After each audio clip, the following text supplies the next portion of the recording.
Segundo momento, nós iremos trabalhar uma mesa redonda que vai abordar o tema aspectos axiológicos do judô e a sua inclusão na grade curricular educacional brasileira. Então, para esse diálogo, para esse bate-papo, gostaria de inicialmente convidar novamente aqui ao palco Sensei Max.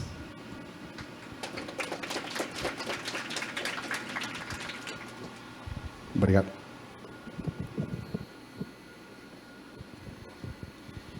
Para me auxiliar no aspecto judô, gostaria de convidar dois sensei.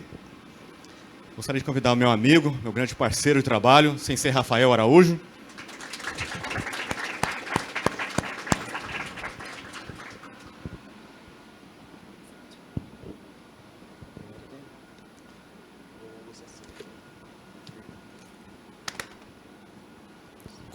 Completando o time dos judocas, Sensei Joseph Guilherme.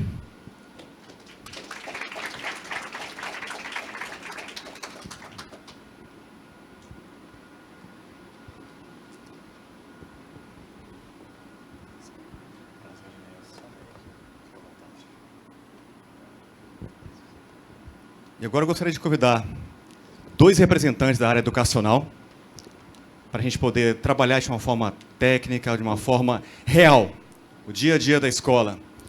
Meu amigo, Maurício Roriz, superintendente de desporto escolar. Grande parceiro.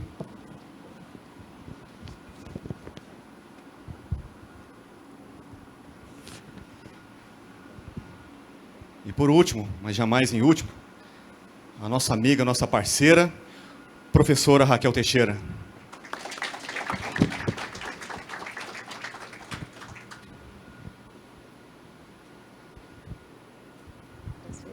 Mais uma vez. Obrigada. Eu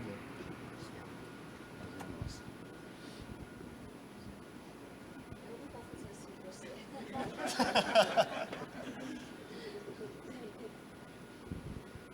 Obrigada. Por gentileza, podemos sentar?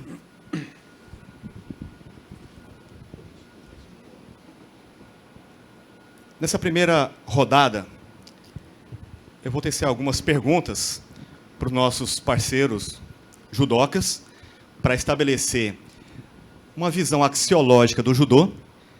E na segunda rodada, nós vamos tecer perguntas ligadas à educação. Mas, primeiramente, eu gostaria de passar a palavra à professora Raquel, para tecer alguns comentários e ficar à vontade para fazer a sua primeira pergunta.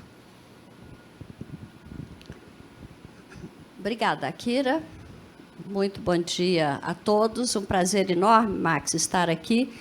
E, da mesma forma que o Akira, eu quero reforçar a minha gratidão por você abrir seu coração e nos contar coisas muito íntimas, mas que são histórias que inspiram, não é? Essas histórias de superação são muito inspiradoras. Eu não vou fazer pergunta, eu sou clássica por desobedecer a hierarquia, ordem.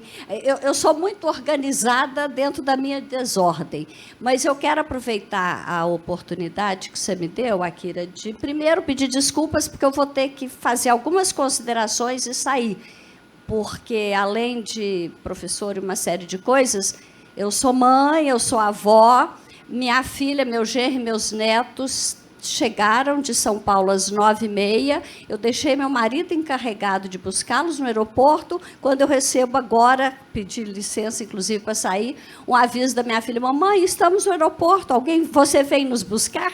Meu marido dormiu e não foi.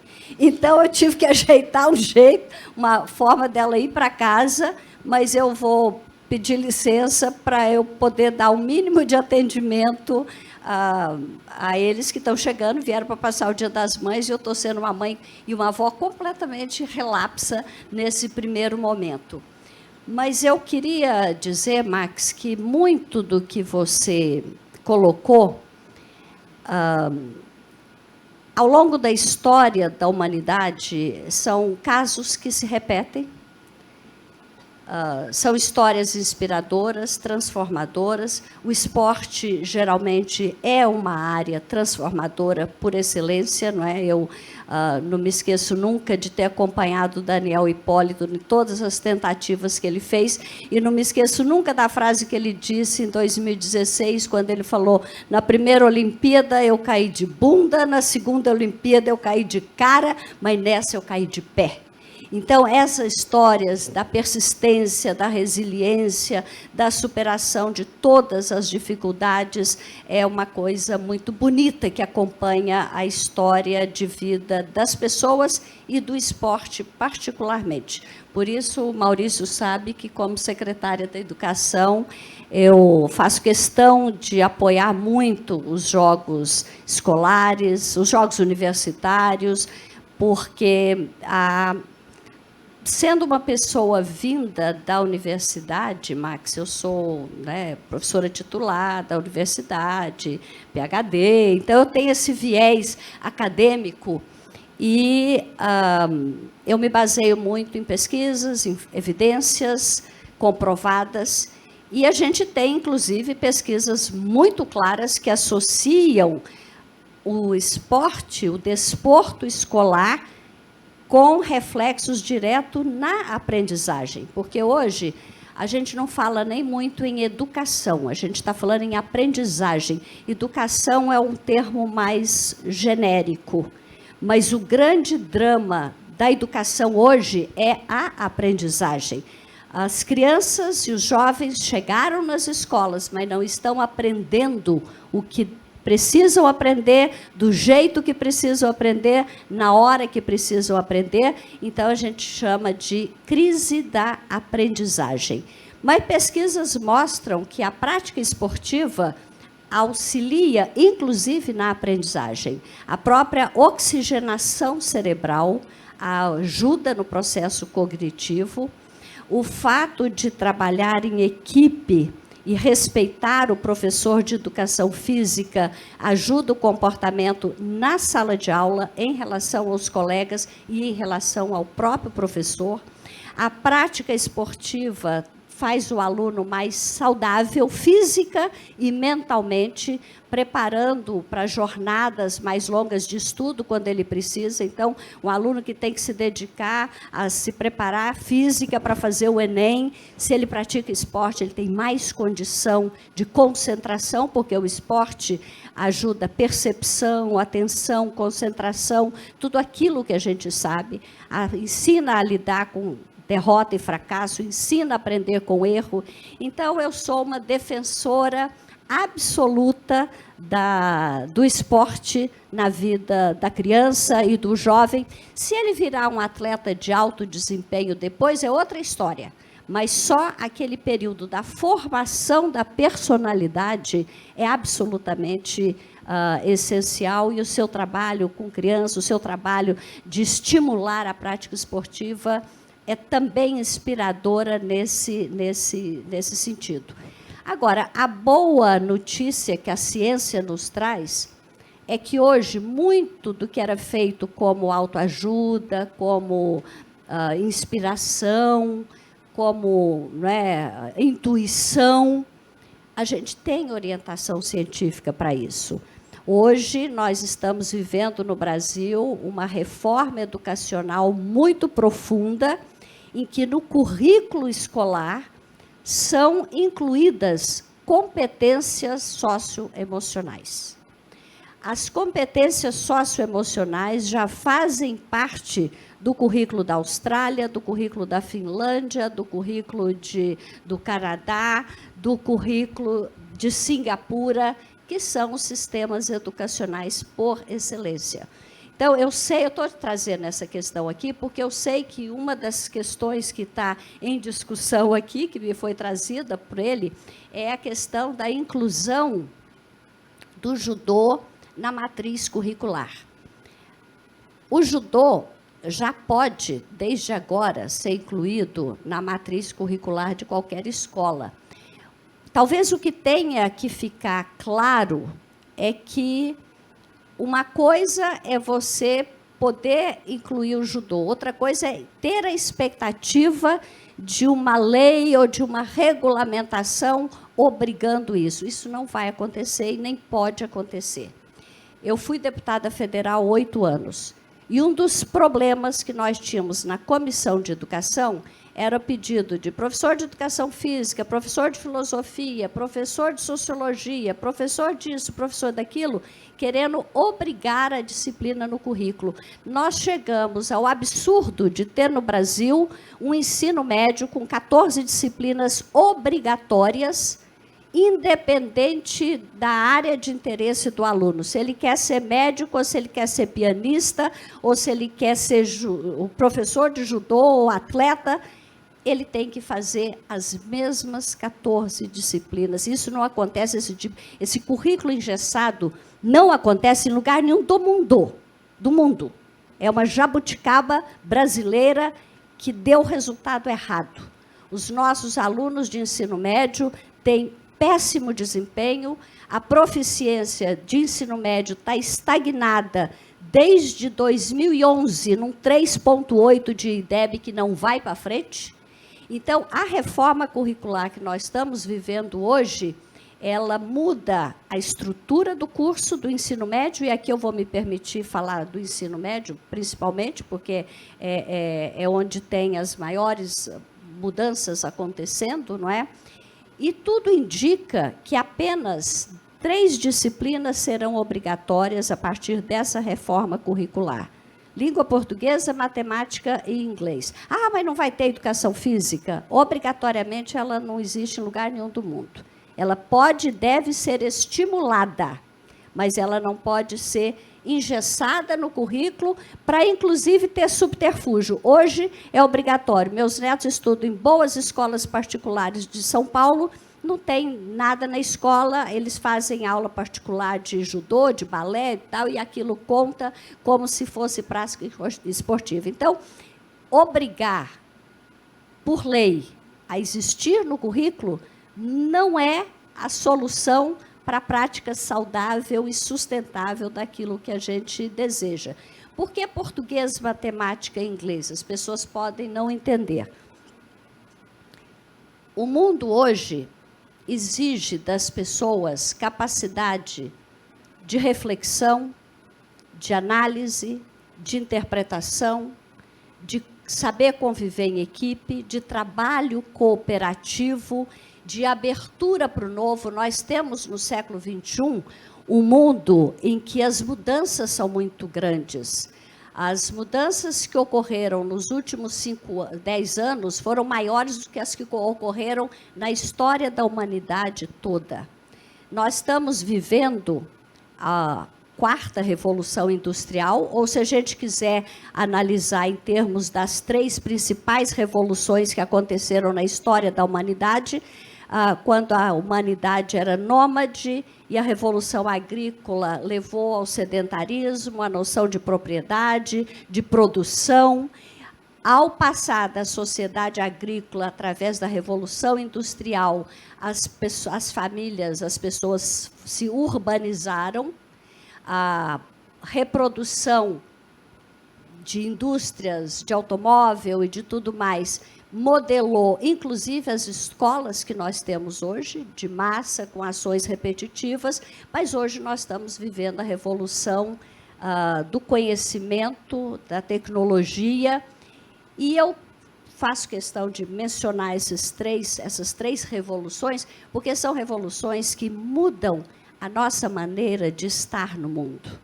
Do nomadismo para a agrícola, para a industrial e para a revolução do conhecimento, a forma de estar no mundo está mudando e vai mudar cada vez mais. Então, o século XXI é um século em que as mudanças rápidas, a tecnologia, a horizontalização das relações são a grande mudança. A inteligência artificial está mudando e vai mudar, inclusive profissões tradicionais, como medicina, direito. Você hoje já tem pareceres jurídicos pela inteligência artificial, exames médicos pela inteligência artificial, sem contar nas mudanças da robotização nos empregos mais repetitivos de indústrias.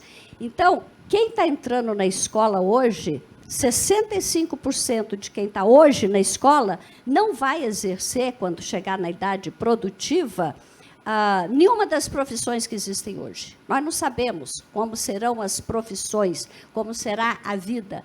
Então, a escola está mudando profundamente de papel. O papel do professor hoje não é dar aula.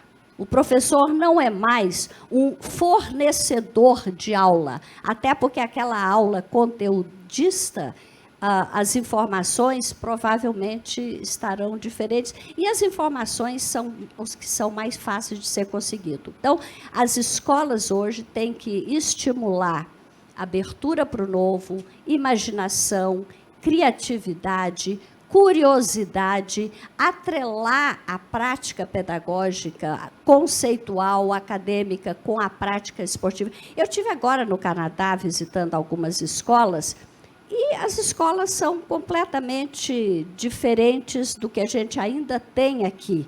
A primeira sala de aula que eu entrei em Ontário era uma sala cheia de bicicletas. Parecia uma oficina de bicicleta. E era. Falei, aula de quê que é aqui? Olha, Ontário está estimulando, né, nós estamos estimulando o uso de bicicletas. Então, todo mundo que tem bicicleta velha, traz para cá. Nessa aula, a gente conserta as bicicletas, então o aluno tem aula de mecânica, e aí ele tem aula de física, de matemática, de mecânica, consertando as bicicletas. Aí eles estão obrigados, cada um é obrigado, que quem já tem bicicleta, dá a bicicleta para alguém que não tem. Se ele não tem, ele tem que ficar com a bicicleta, porque ele é estimulado a andar de bicicleta. Aula de sustentabilidade ambiental é nessa sala de aula. Por que usa bicicleta? Por causa da questão ambiental. Aula de empreendedorismo é nessa sala. Como montar um negócio de bicicleta. Aula de marketing é nessa sala. E eu falei, qual que é a sua formação, professor? O que o senhor estudou na vida para ser capaz de fazer isso? Ele falou, olha, minha formação original é informática, eu me formei em TI.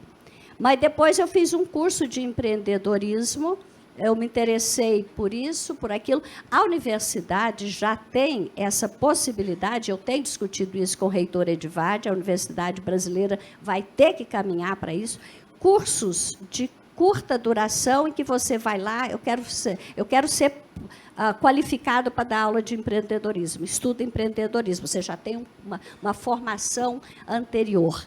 Então, é tão diferente o mundo que está caminhando para ser a escola, a formação de professor, que é bobagem pensar em alguma rigidez obrigando. Agora, toda escola, todo o sistema educacional já pode incluir o que quiser. Pode incluir judô. O Maurício, como superintendente escolar, pode trabalhar junto das escolas estaduais, por exemplo, a inclusão do judô. Nós estamos transitando também para um período em que nós vamos ter escolas de tempo integral, como é no mundo inteiro. Em Goiás, apenas 15% das escolas já são de tempo integral. Pernambuco já é 50%, o Ceará já é 50%, o Brasil vai caminhar para 100% das escolas em tempo integral. Então, como que funciona a escola em tempo integral em Goiás, Max? Os alunos ficam 10 horas na escola, aluno e professor. E o professor recebe uma gratificação de dedicação exclusiva, ele só trabalha naquela escola. Então, um aluno e professor que fica 10 horas numa sala, é claro que esse tempo integral não é só uma extensão do tempo, não é só mais do mesmo. A educação integral, em tempo integral, é uma educação em que se trabalha o desenvolvimento pleno do aluno em todos os seus aspectos, intelectual, cultural, social, filosófico, tecnológico. E aí, em 10 horas, a gente tem tempo, como a gente já tem nas nossas escolas, o Pérez está aqui, que é o superintendente do ensino médio, a gente tem atividades intensas dos agentes jovens, os clubes juvenis, que os alunos se você pode ter um clube de juvenil de judô numa escola. Lá no Canadá, numa das escolas que eu fui recebida pelo clube de português. Um grupo de alunos de uma determinada escola que tem um clube de língua portuguesa, de português, de conhecer a história de Portugal, do Brasil, de aprender a língua portuguesa. Então, a dinâmica da escola tá mudando muito. E isso implica numa mudança profunda na formação dos professores.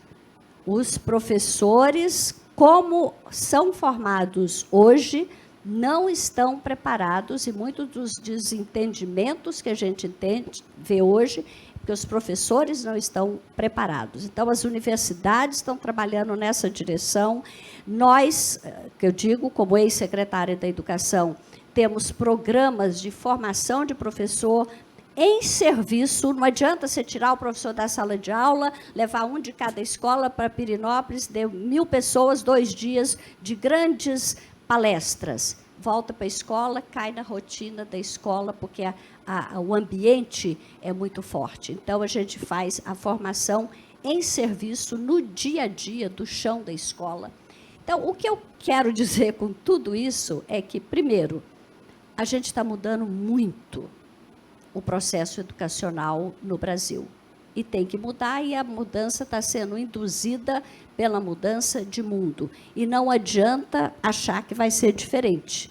Quem não entender o que está acontecendo vai ser atropelado pelo mundo, vai ser atropelado pelas mudanças. Segundo, acho importantíssimo a discussão da presença, da inclusão do judô nas escolas, como de qualquer outra parte, mas particularmente do judô, e depois dessa longa fala minha, pela qual eu peço desculpas, mas aí eu quero fazer 2 perguntas para você, Max. Dentro desse contexto, e particularmente, independente de ser da grade curricular, obrigatório ou não, isso para mim é secundário. Há mecanismos de inclusão do judô em todas as escolas. O judô me parece, dentro das artes marciais, pelo pouco que eu conheço, eu sou leiga, mas sendo secretária de esporte, eu acabei convivendo muito com todas as práticas esportivas e as artes marciais todas, as lutas todas.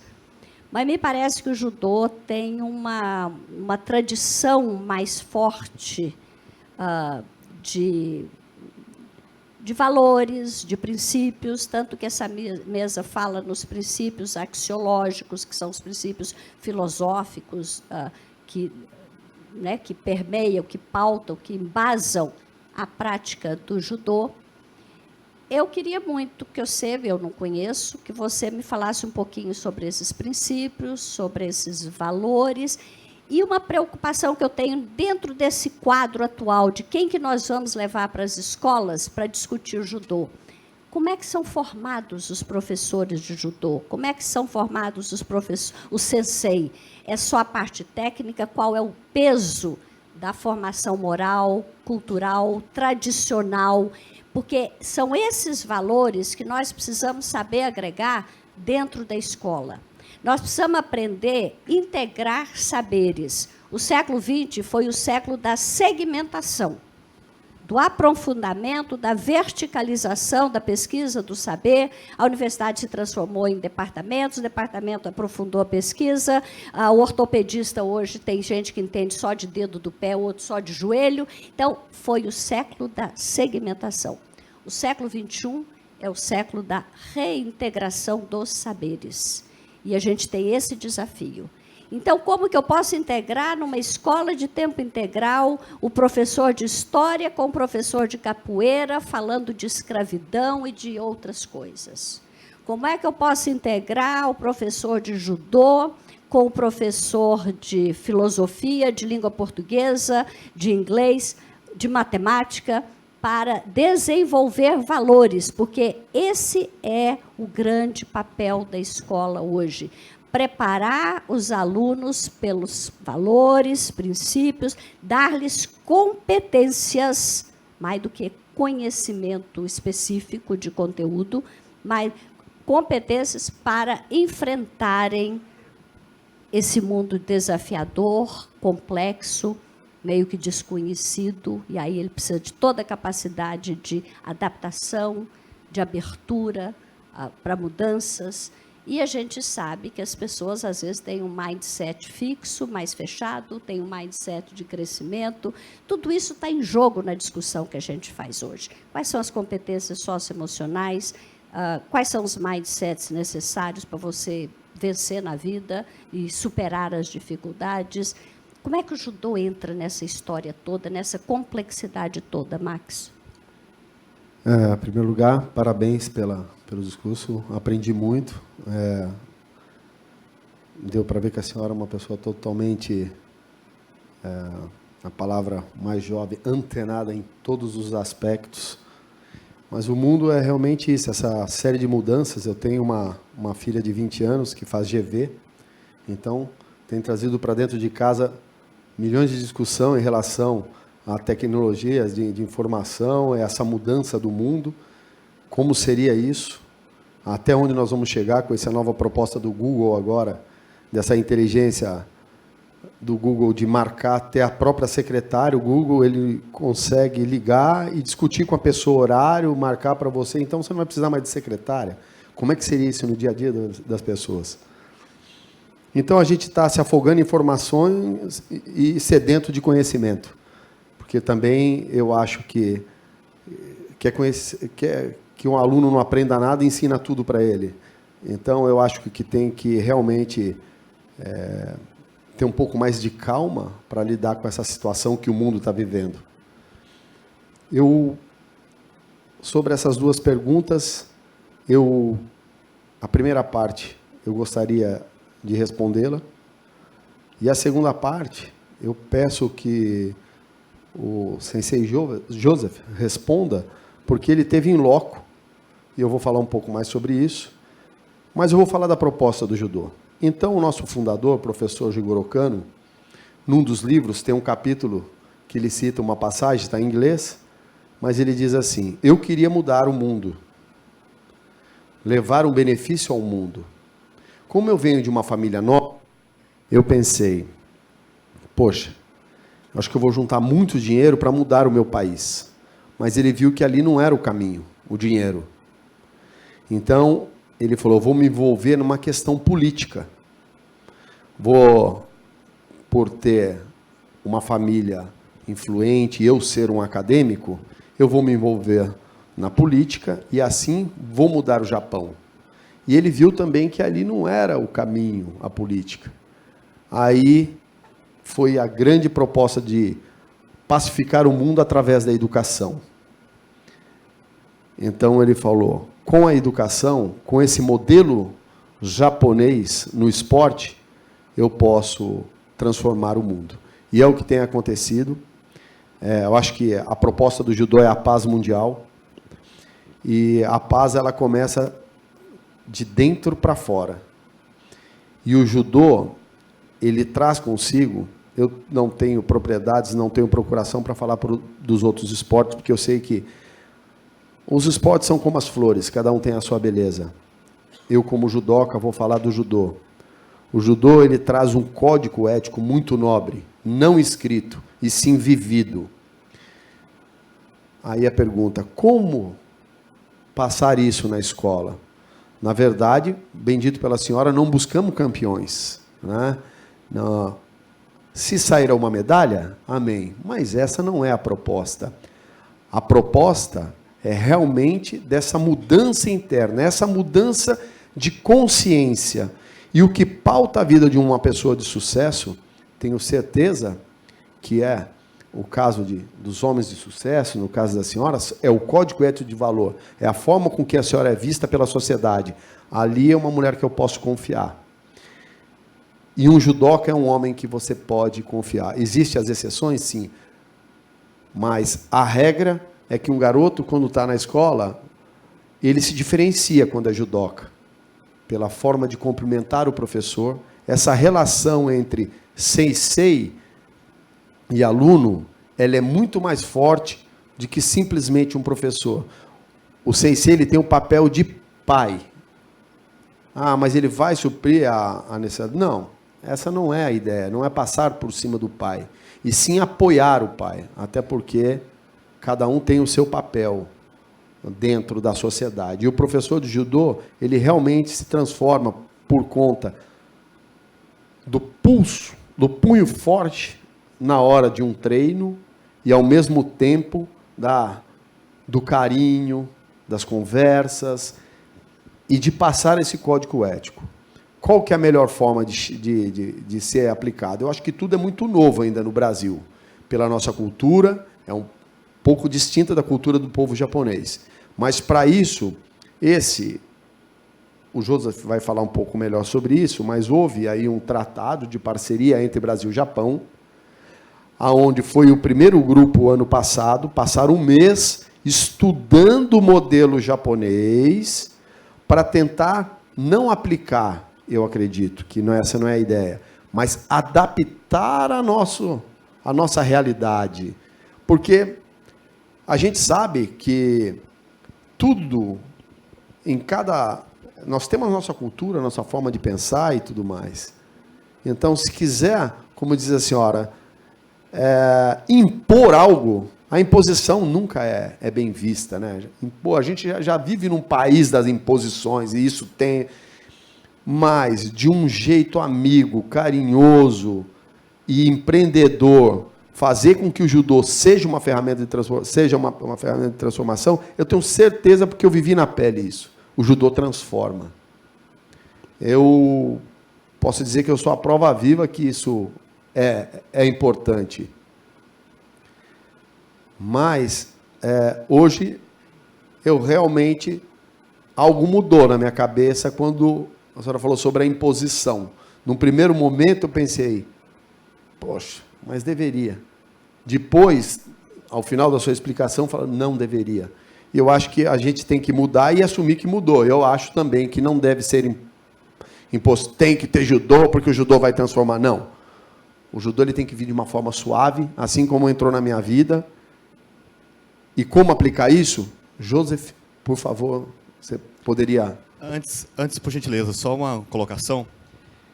Embora o título não favoreça nesse sentido, quando nós discutimos, conversamos sobre essa questão, em momento algum seria uma inclusão obrigatória. Vou fazer um comentário, o mesmo que eu fiz. Está ouvindo? O mesmo que eu fiz com o Sensei Joseph. Se o judô for apresentado ou disponibilizado enquanto esporte, já é um grande avanço, um grande ganho. Contudo, o judô, acreditamos, e aí vai diretamente às questões que a senhora colocou, ele traz vários elementos de ordem socioemocional, de valores e princípios. Essa é a inclusão do que aquilo no teu livro, O Verdadeiro Judô. Estamos conversando ontem e fizemos o seguinte comentário. Se perguntar para um músico qual a melhor forma de mudar o mundo, é pela música. Para um pintor, por meio da pintura. Para um poeta, por meio da poesia.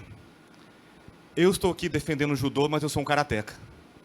Não desfaço do karatê, mas eu acredito nos elementos, da forma como o judô foi fundado, pensado, idealizado. E o judô tem uma característica muito interessante. Ele foi fundado para representar a cultura japonesa frente a todo mundo. E o que isso significa? O judô traz muito do Bushido, Código de Honra Samurai, que estaria ligado à pergunta que a senhora fez. Que fizemos questão de colocar um banner no nosso hall, os 7 princípios do Código Samurai. Na era Meiji, quando os samurais perderam o seu ofício, eles tinham que canalizar aquele potencial em algum lugar.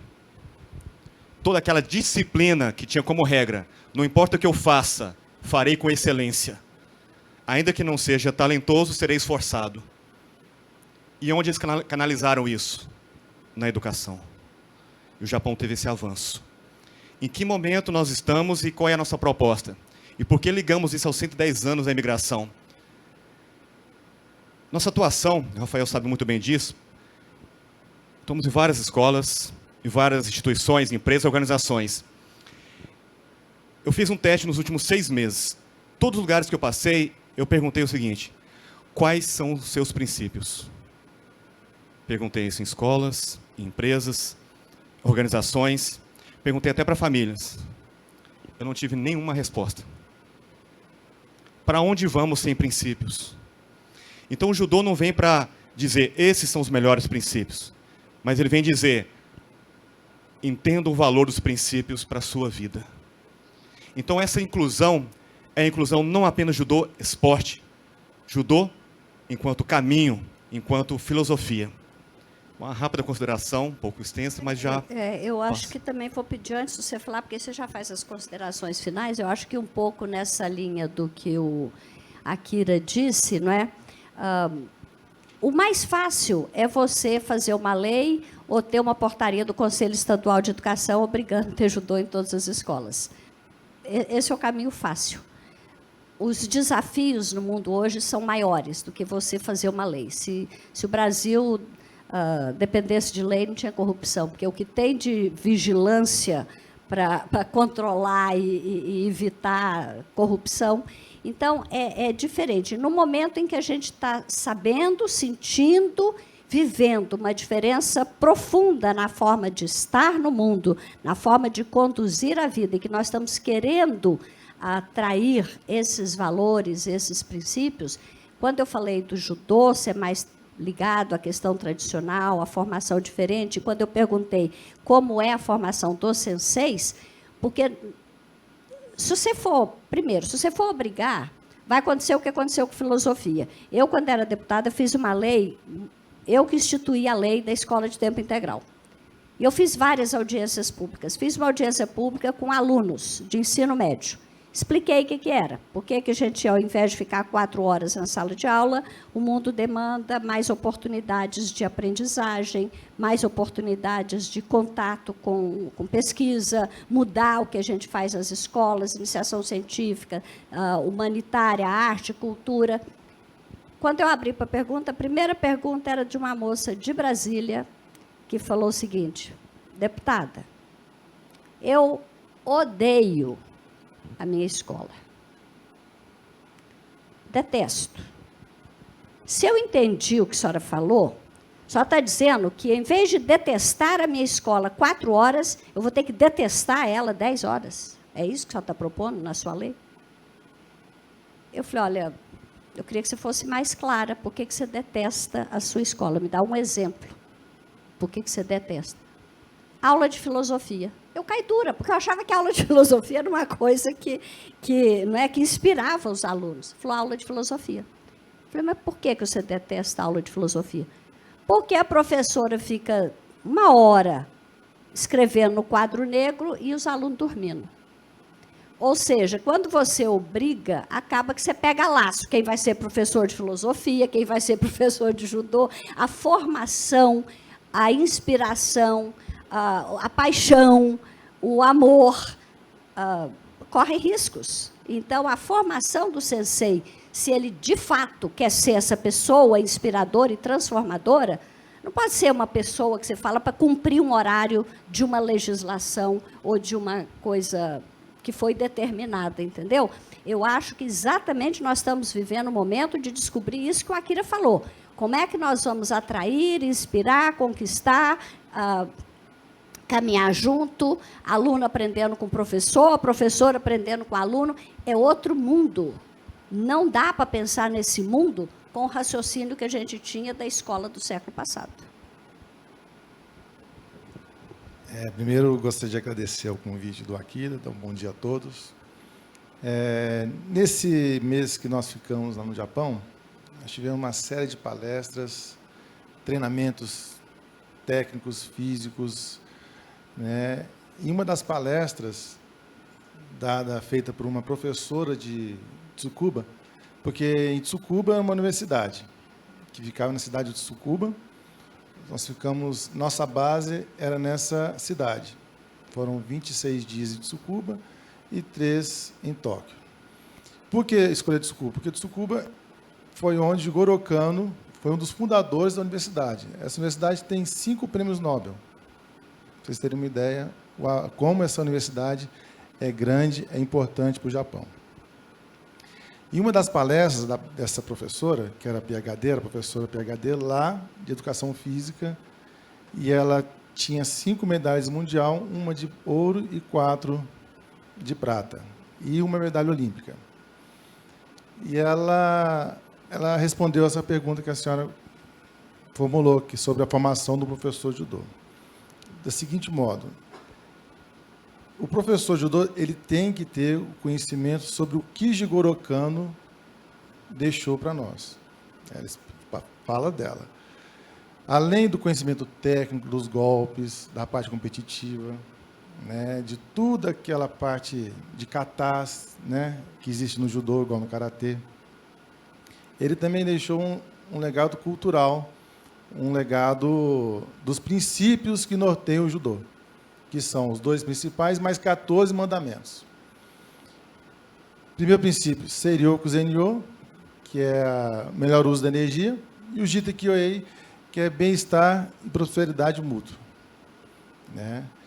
E além de 12 mandamentos, que é quem tem perder já está vencido, uma série de outros legados que ele deixou para nós. Então, o professor tem que estar preparado para poder conhecer e passar para os alunos. E o que deixou o grupo de fomos em 7 professores. Nosso supervisor era o professor Makakeba, que é o sensei do Max. Eu era o coordenador e mais 5 professores do Brasil todo. E ela nos deixou de queixo caído, porque todo mundo ficou impressionado com o que ela disse. Ela falou o seguinte: Jigoro Kano é tão reverenciado no Japão que o povo japonês não é muito religioso. Eles não são cristãos. Tem o shintoísmo, tem o budismo, algumas religiões lá. E quando uma pessoa tem alguma dúvida na vida sobre alguma decisão a tomar, algum procedimento, como atuar na sociedade, alguma dúvida na vida, ela recorre aos ensinamentos de Jigoro Kano.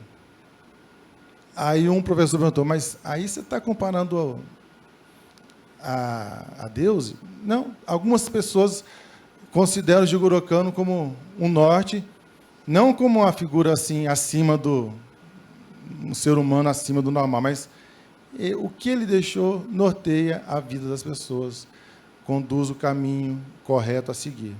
Então, o professor tem que conhecer isso daí, tem que saber transmitir aos alunos, né? E, às vezes, só de você praticar, de você estar num ambiente onde se pratica o judô, com um professor sério, um professor que transmite esses conhecimentos através da prática do judô, aí você, consequentemente, vai ser uma pessoa melhor, né? Prosperidade mútua, para transformar o mundo, ser um mundo melhor. Isso que Jigoro Kano pregava, ensinou, através do esporte. Então, o professor tem que estar preparado para ensinar o judô seguindo os princípios do Jigoro Kano. É isso. Maravilhoso.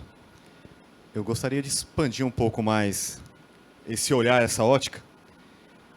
Rafael, você me permite? Você trabalha com saúde e bem-estar. Vital, na sociedade como um todo, mas você faz isso na educação. Quando a gente fala benefício do esporte, nós temos vários benefícios. O que o judô tem, que pode auxiliar de uma forma mais específica, como a qualidade dele, nessa saúde e bem-estar para todos nós? Bom dia, Sensei Akira, Max, Joseph, Maurício, Sensei Raquel Teixeira. Né?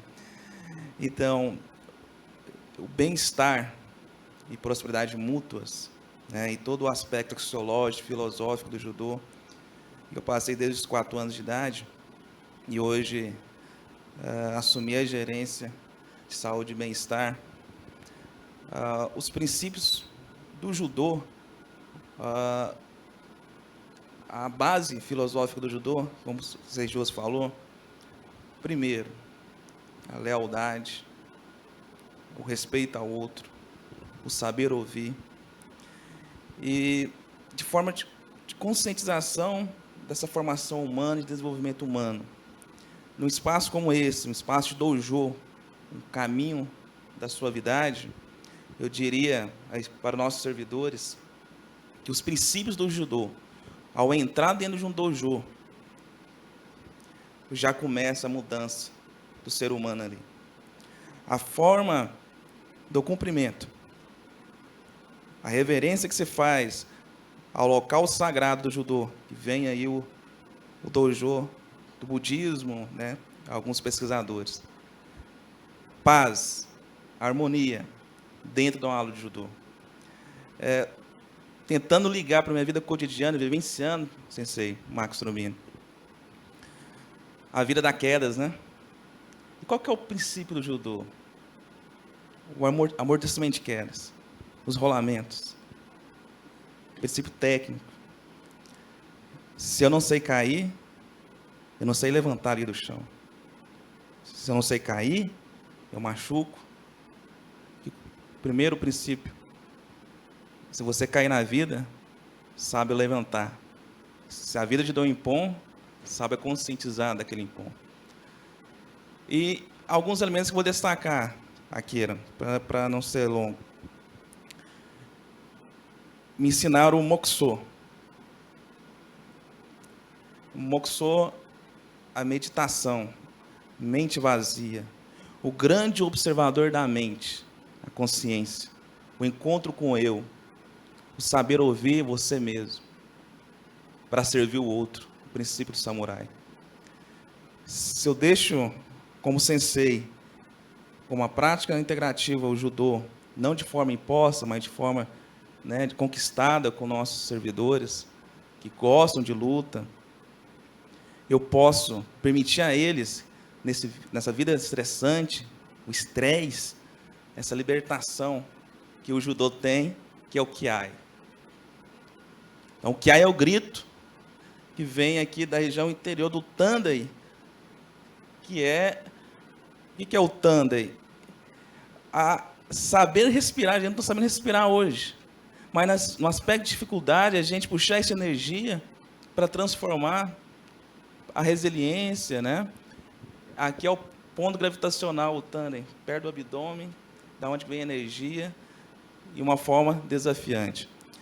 E só para encerrar esse aspecto, como que eu posso melhorar a saúde e bem-estar, sempre vivenciar o Bushido, né?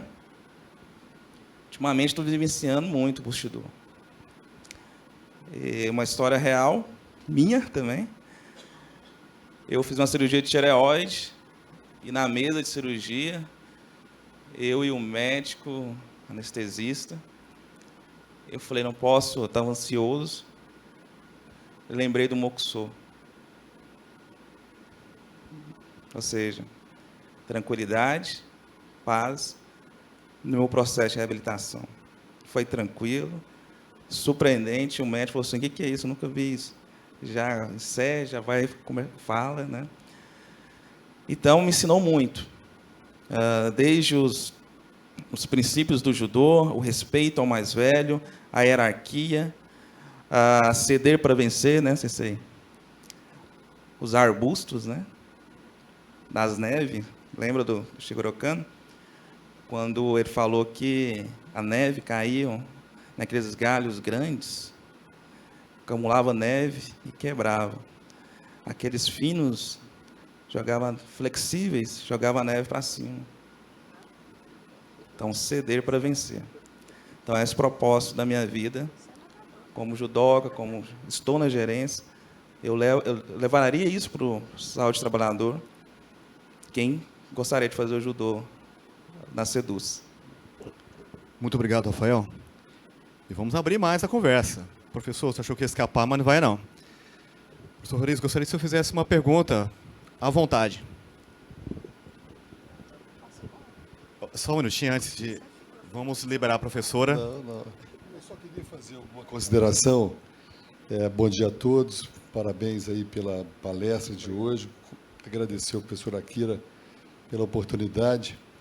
E eu queria aproveitar a oportunidade para dizer que quando a professora Raquel, todo mundo conhece a professora Raquel como uma educadora, como uma pessoa muito forte na educação, e a professora Raquel se revelou muito enquanto ela agora é secretária de Educação, Cultura e Esporte, onde ela pôde atender, ela revolucionou esse tempo todo o esporte no estado de Goiás através do ProEsporte, onde ela deu oportunidade para todas as modalidades esportivas a crescerem nos seus projetos, nas suas participações estaduais, nacionais e internacionais. Então, hoje, a professora Raquel não é só a educadora, ela é esportista também. Né, professora? Eu queria deixar isso aí. Com esse físico todo. Mas, olha, ela tem esse físico, mas a resistência dela... A resistência da professora Raquel é invejável, porque 4 horas da manhã ela manda mensagem para o pessoal poder trabalhar, né, Pérez? Mas eu queria fazer uma pergunta, aproveitando a oportunidade. O professor Joseph, que esteve agora no Japão, eu queria saber como é que o judô é implantado lá nas escolas do Japão. Lá é o seguinte, no equivalente ao 7º ano do ensino fundamental, né? Sétimo, 8º ano, é obrigado, né, a inclusão do Budô. O Budô, o que é o Budô? É um conjunto de 8 artes marciais. É oferecido aos alunos. Eles têm que escolher, obrigatoriamente, uma dessas 8 modalidades, que inclui judô, sumô, kendo, karatê, naginata, outro mais... aikido, kenpo, né? E desses 8, ele é obrigado a treinar 2 anos essa modalidade do Budô. E depois tem mais 4 anos que ele fica na escola, que não é obrigatório, agora ele pode escolher entre futebol, basquete, né? Mas durante esses 2 anos, ele é obrigado a escolher uma das artes marciais do conjunto do Budô. A proporção de escolha lá, 60% dos alunos nessa idade escolhem o judô. 30% escolhem o kendo e 10% escolhem as outras 6 modalidades, né? Paralelamente, também pode escolher o futebol, o basquete, rugby, né? Então, o budô o judô não é obrigatório. O budô é obrigatório, durante 2 anos. Uma observação. Eu acho que isso está alinhado com o espírito da reforma educacional que nós estamos fazendo aqui. No ensino médio, deixam de ser obrigatórias aquelas 13, 14 que hoje são, rigidamente, e a gente vai ter percursos, trajetórias de aprendizagem diferentes. Um conjunto da área de matemática, um conjunto de disciplinas da área de língua portuguesa, que se chama de linguagens, um conjunto de ciências humanas, de ciências da saúde inclusive com a educação física, e vai haver a oferta, exatamente. Você será obrigatório no Brasil também a escolher uma disciplina de cada um desses conjuntos que serão oferecidos. Mas aí o aluno pode ter a opção de escolher o judô, outra coisa, entendeu? Mas é exatamente esse o espírito. Então, não é obrigar toda a escola a ter judô, a oferta é obrigatória, mas a opção para os alunos é eletiva, ela é opção. Então, ela faz parte das disciplinas eletivas que a escola vai oferecer. Então, é exatamente esse o mesmo princípio que a gente tem aqui. Não é fazer uma lei obrigando toda a escola, entendeu? É diferente. Essa é a ideia. Essa é a ideia. Essa é a ideia. Essa é a proposta.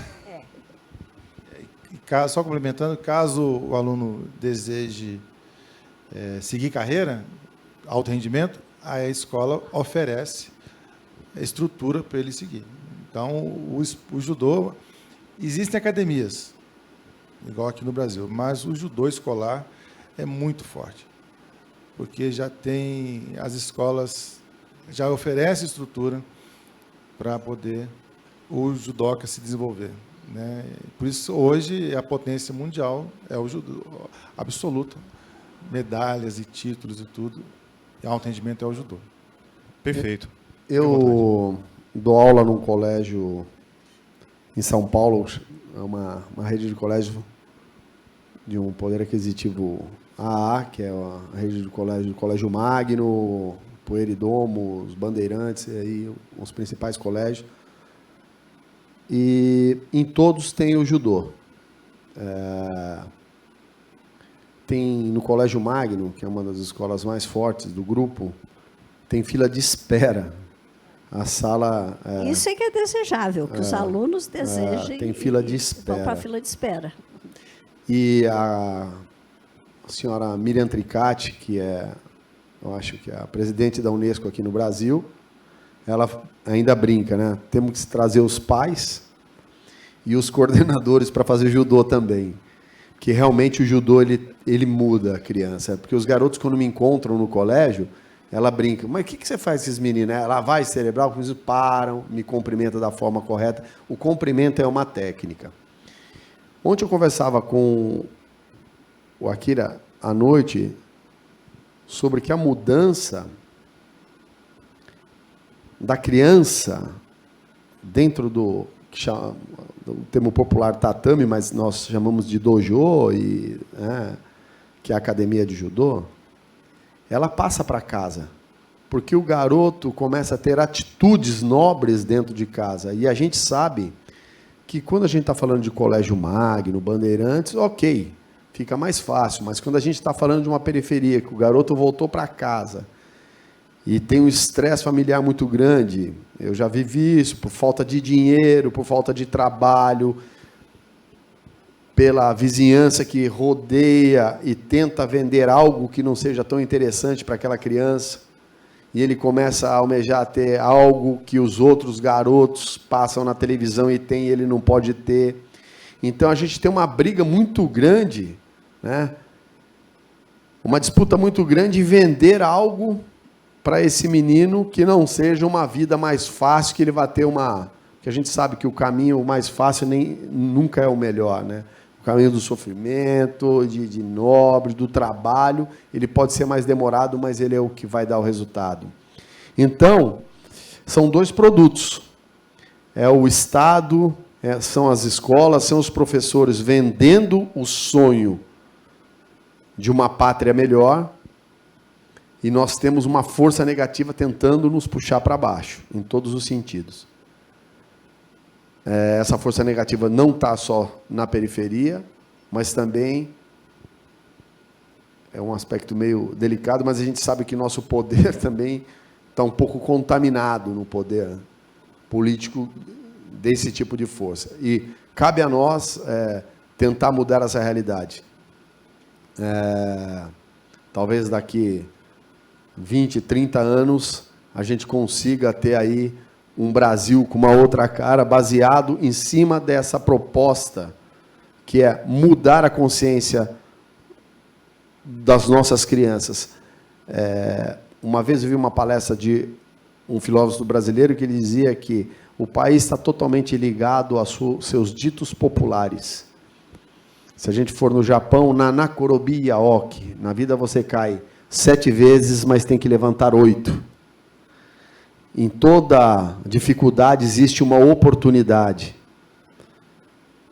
O mínimo de esforço com o máximo de eficiência. Prosperidade mútua. Então, a criança que vai criando dentro de casa, dentro da escola, esses ditos populares, vai acreditando nessas frases, com certeza muda uma geração. E a gente conhece as nossas frases de brasileiro, né? Não são as mais nobres. Eu acho que dentro de tudo que aconteceu, uma frase que eu comentei ontem com a Akira, que eu acho uma frase guerreira, e eu vejo, porque eu estou há 18 anos dando aula em escola, os meninos na hora do futebol ou na hora da dificuldade usar aquela frase: eu sou brasileiro, eu não desisto nunca. Eu acho que foi uma frase criada, não sei porquê, mas essa frase mudou a cabeça da garotada. Eu sou brasileiro, eu não desisto nunca. Vai bater um pênalti, não vai, e aí? Eu sou brasileiro, eu não desisto. Eu acho que isso muda uma consciência, muda um povo, né? Eu acho muito bonita essa frase. Eu me vejo muito nessa frase: eu sou brasileiro, eu não desisto nunca. E a gente é um povo aguerrido. Eu acredito 100% no nosso país. Eu amo o Brasil, eu levanto a bandeira, e eu acho que nós somos brasileiros, a gente não vai desistir nunca, e a gente vai dar a volta por cima e vai fazer com que esse país seja o melhor, e aí cada um tem a sua visão. O médico vai dizer que pela saúde vai melhorar, e eu, como judoca, eu acredito muito na luta como uma ferramenta de transformação, porque eu vivi essa transformação. Eu não acho, eu posso afirmar que com essa proposta, não imposta, mas todas as escolas tendo a possibilidade da prática do judô, já é um caminho, é uma semente plantada que eu tenho certeza que vamos colher muitos frutos lá na frente. Parabéns, professor Rafael. Trabalho nobre, Joseph, de ficar um mês no Japão estudando. A gente sabe que deixa a família, deixa tudo aqui.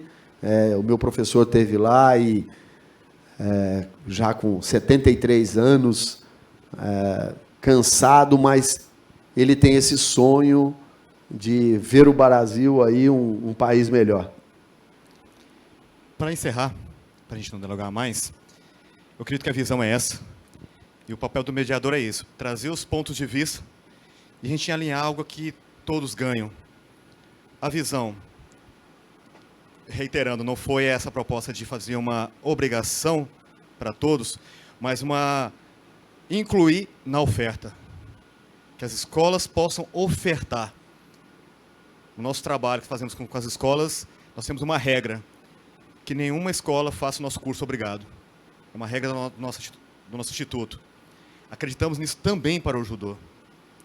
Mas vamos insistir nessa proposta que o judô seja ofertado, que haja a devida formação, os devidos princípios. E para fechar da forma que começamos, gostaria de pedir, na minha opinião, o seu avô, um brasileiro, descendente de italianos, foi um samurai. Poucas vezes eu vi tantos ensinamentos tão alinhados com o código de honra samurai. Uma frase ou um pensamento do seu avô para a gente fechar a nossa mesa redonda e irmos refletindo.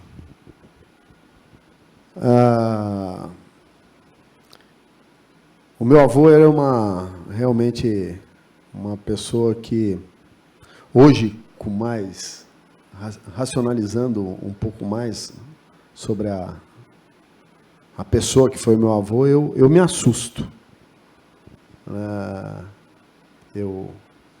Eu me assusto com a forma dele pensar, né?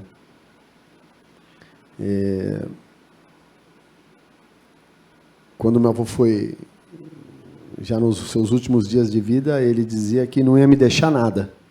A única coisa que ele ia deixar era o nome dele. Mas ele falou, em qualquer lugar que você for nessa cidade com o meu nome, você pode entrar, que a porta vai estar aberta.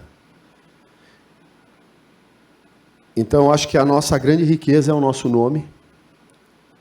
E as tentações chegam, dia após dia, é uma briga todo dia, para a gente tentar, né? Mas até os últimos dias, onde eu vou levar esse nome Maximiano no peito aí gravado.